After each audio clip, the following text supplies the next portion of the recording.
আবুল কাসেম, যে এত কি বিয়ে হয়ে গেছো বাড়ি আয়? হ্যাঁ কা কি বিয়ে হইতে তুই গেছি?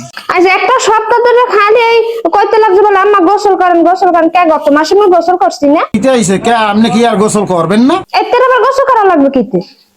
হেবার ওবারে ঘুরা গাড়া দিয়ে হালি লেই দেছে। তা কেডা লিলেই গেছে? কয় বলে যে মোর দেখলি কয় ওসাসি মামনি বলে গোসল করেন না। কইছে কেডা? এ তোর বউ না বদনামি লাগাইছে কাই? ওরে তো 10 আইটা নে। হ্যাঁ হ্যাঁ, ঘুমাইতে গেলে কয় বলে আম্মা পাও ধুয়ে ঘুমান, আম্মা পাও ধুয়ে ঘুমান।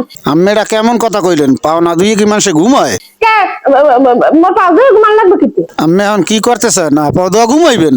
হে খাতা কাপড় দেওয়া যাবে না শীত গেলে? তাহলে দুইবেন তাহলে আপনি একলা একলাই। তার একটা রাখবো দেওয়া লাগবে কিতে? যেটা ভালো মনে করেন ওইটাই করেন। তোর বউ হ্যাঁ পারে না বাপের বাড়িতে একটা পুষ্ট কম্বল আনতে বলে যে মোর হাওড়ে দিমুয়ান। পরে তা চাওয়ার আশায় কেউ চাইয়ে থাকে? এর মধ্যে আমার 5 লাখ যে খালি বলে গোসল করে না পাবন। ওরে মোবাইল করি আজ 3 দিন ধরিয়া, ও তো মোর ফোনই ধরে না। তোর বউরে মানা হরিস। আমি বাড়ি আইতে আছি। এই মোর 2 দিন বাদে এক পাও গাছে কয়বর আমি যেন সুস্থ মাথাবি। এটা একটা কথা কইলেন, তাহলে মরবেন কা? হ্যাঁ আমার জানি গোসল করতে না কয় এই কই দিলাম। আমি বাড়ি আইয়ে লই, আর একদিন আমার যে কয়দিন লাগে।